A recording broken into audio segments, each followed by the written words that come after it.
Think beyond a degree. Build real impact. Shape your future with an MBA. From IILM University.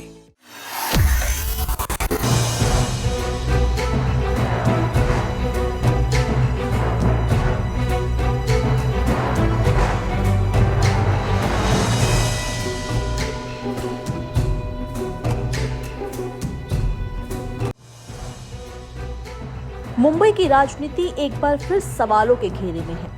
नगर निगम चुनाव खत्म हो चुके हैं, नतीजे आ चुके हैं और आंकड़े भी साफ है। फिर भी शहर की सत्ता को लेकर अनिश्चितता बनी हुई है। सवाल ये नहीं है कि बहुमत किसके पास है, सवाल ये है कि भरोसा किस पर है। जब चुनाव जीतने वाले पार्षद जनता की उम्मीदों के साथ नगर निगम में पहुंचने वाले होते हैं, तब उन्हें किसी होटल में ठहराया जाना सामान्य राजनीतिक प्रक्रिया नहीं कही जा सकती। यही वजह है कि एकनाथ शिंदे के 29 नवनिर्वाचित पार्षदों को 5 सितारा होटल में रखने का फैसला सियासी बहस का केंद्र बन गया है। ये सिर्फ ठहरने की व्यवस्था नहीं है, ये उस डर, असमंजस और रणनीति की कहानी है जो आज मुंबई की राजनीति में साफ दिखाई दे रही है। बृहन मुंबई महानगर पालिका यानी BMC देश की सबसे अमीर नगर निकाय मानी जाती है। 227 सदस्यों वाली इस संस्था में बहुमत के लिए 114 सीटों की जरूरत होती है। इस बार चुनावी नतीजे कुछ इस तरह सामने आए। भारतीय जनता पार्टी 89 सीटें, शिवसेना शिंदे गुट 29 सीटें, शिवसेना उद्धव गुट 65 सीटें और कांग्रेस 24 सीटें। बीजेपी और शिंदे गुट मिलाकर 118 सीटों तक पहुंच जाते हैं, जो बहुमत से 4 ज्यादा है, यानी कागजों पर सत्ता का रास्ता बिल्कुल साफ है। बावजूद इसके मेयर कौन बनेगा, इस पर तस्वीर धुंधली क्यों है? यही सवाल मुंबई की राजनीति को अंदर से हिला रहा है। एकनाथ शिंदे ने अपने सभी नवनिर्वाचित पार्षदों को मुंबई के एक लग्जरी 5 सितारा होटल में ठहरा दिया है। अगले 3 दिनों तक इन पार्षदों को वहीं रहना है। पार्टी के वरिष्ठ नेता उनसे मिलेंगे, बैठकें होंगी और आगे की रणनीति पर चर्चा होगी। पार्टी का आधिकारिक तर्क ये है कि पार्षदों को चुनावी थकान से राहत दी जा रही है, उन्हें प्रशासनिक कामकाज की ट्रेनिंग दी जाएगी और गठबंधन की रणनीति समझाई जाएगी। लेकिन राजनीति में हर फैसले का एक आधिकारिक और एक असली कारण होता है। विपक्ष का आरोप है कि ये सुरक्षा नहीं, नियंत्रण है। ये डर है कि कहीं पार्षद टूट ना जाएं। शिवसेना UBT सांसद संजय राउत ने इस मुद्दे को सबसे आक्रामक तरीके से उठाया। उन्होंने आरोप लगाया है कि शिंदे और बीजेपी मिलकर अपने ही पार्षदों को डराकर होटल में बंद रखे हुए हैं। राउत का कहना है, पार्षदों को अपहरण का डर दिखाया जा रहा है, उन्हें धमकियों का बहाना बनाकर कैद किया गया है। ताज होटल अब राजनीतिक जेल बन चुका है। उन्होंने यहाँ तक कह दिया कि अगर सरकार आपकी है तो डर किस बात का है। उनके मुताबिक ये सीधे सीधे लोकतांत्रिक अधिकारों पर हमला है। महाराष्ट्र में सरकार फडणवीस और शिंदे जी की है, राइट। लॉ एंड ऑर्डर का सवाल है ये। अगर राज्य के मुख्यमंत्री देवेंद्र फडणवीस है, बीजेपी का शासन है, उसमें शिंदे भी है, और जो नगर सेवक कॉर्पोरेटर चुनकर आए हैं अभी उनके अलायंस के, उनको कोई किडनैप करेगा, उनको तोड़ेगा फोड़ेगा, इसलिए एक ताज होटल में उनको बंदी बनाकर रखा है। वो ताज होटल का एरोडा जेल या ऑर्थोरोड जेल बना दिया है एकनाथ शिंदे ने। ये बहुत ही नाइंसाफी है।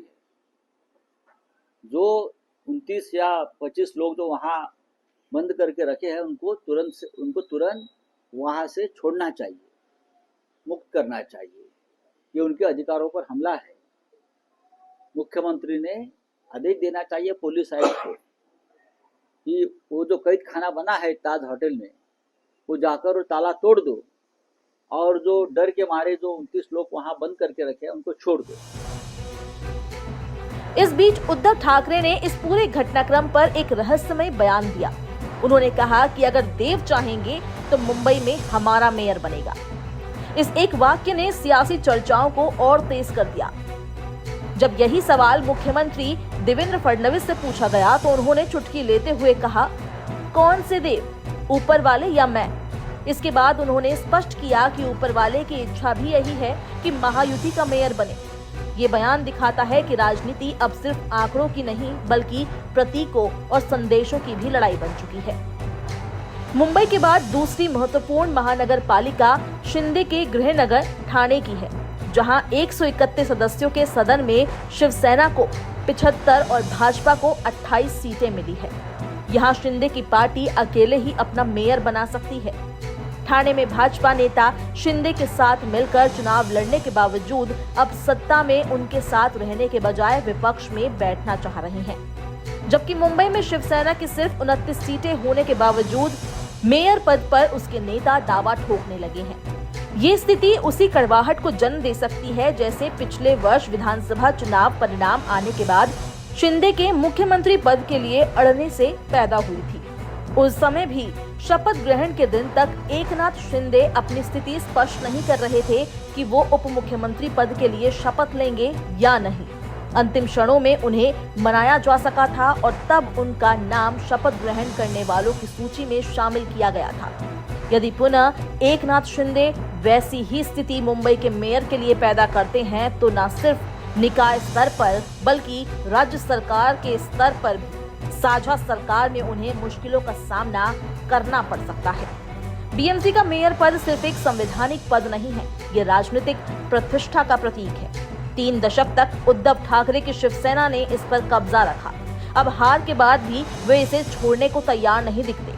वहीं बीजेपी सबसे बड़ी पार्टी होने के नाते दावा ठोक रही है और शिंदे गुट संतुलन की भूमिका निभाते हुए निर्णायक बनने की कोशिश कर रहा है। यही त्रिकोणीय संघर्ष पूरे घटनाक्रम की जड़ है। वहीं दूसरी ओर विपक्षी खेमे में शिवसेना यूबीटी, महाराष्ट्र नवनिर्माण सेना मनसे और एनसीपी शरद पवार ने मिलकर चुनाव लड़ा था। शिवसेना यूबीटी को 65, मनसे को 6, एनसीपी एसपी को सिर्फ 1 सीट मिली, यानी कुल 72 सीटें। इसके अलावा कांग्रेस ने 24, एआईएमआईएम ने 8 और समाजवादी पार्टी ने 2 सीटें जीती है। अगर पूरा विपक्ष एकजुट होता है तो उनकी कुल ताकत 106 सीटों तक पहुंच जाती है। इस स्थिति में विपक्ष को बहुमत के लिए सिर्फ 8 और पार्षदों की जरूरत होगी। इसी संभावना को देखते हुए हॉर्स ट्रेडिंग और दल बदल की आशंका जताई जा रही है। अगर विपक्ष महायुति से 8 पार्षद तोड़ने में कामयाब हो जाता है तो बीजेपी के नेतृत्व में बीएमसी पर काबिज होने की योजना को झटका लग सकता है। अब लोगों के मन में कई सवाल हैं, जैसे अगर बहुमत है तो डर क्यों? अगर गठबंधन मजबूत है तो होटल की जरूरत क्यों? क्या ये पार्षदों की सुरक्षा है या सत्ता की राजनीति? क्या ये आने वाले बड़े राजनीतिक टकराव का संकेत है? इन सब के बीच मुख्यमंत्री देवेंद्र फडणवीस ने पाला बदलने की अफवाहों को सिरे से खारिज किया है। उनका कहना है कि मुंबई में आम सहमति से महायुति मेयर बनेगा। एकनाथ शिंदे, मैं और दोनों पार्टियों के अन्य नेता मिलेंगे और मिलकर ये फैसला करेंगे कि मुंबई का मेयर कौन होगा और कितने समय के लिए। कोई मतभेद नहीं होगा, सब कुछ सुचारू रूप से चलेगा। साथ मिलकर हम मुंबई को कुशलता से चलाएंगे। वहीं राजनीतिक चर्चाओं में ये बात जोर पकड़ रही है कि शिंदे का रिजॉर्ट कदम न सिर्फ विपक्ष को रोकने के लिए है बल्कि सहयोगी बीजेपी को संदेश देने के लिए भी है। नगर निगम के सूत्रों के मुताबिक मेयर चुनाव 28 जनवरी 2026 को हो सकता है, जब नगर सचिव और आयुक्त द्वारा विशेष बैठक बुलाई जाएगी।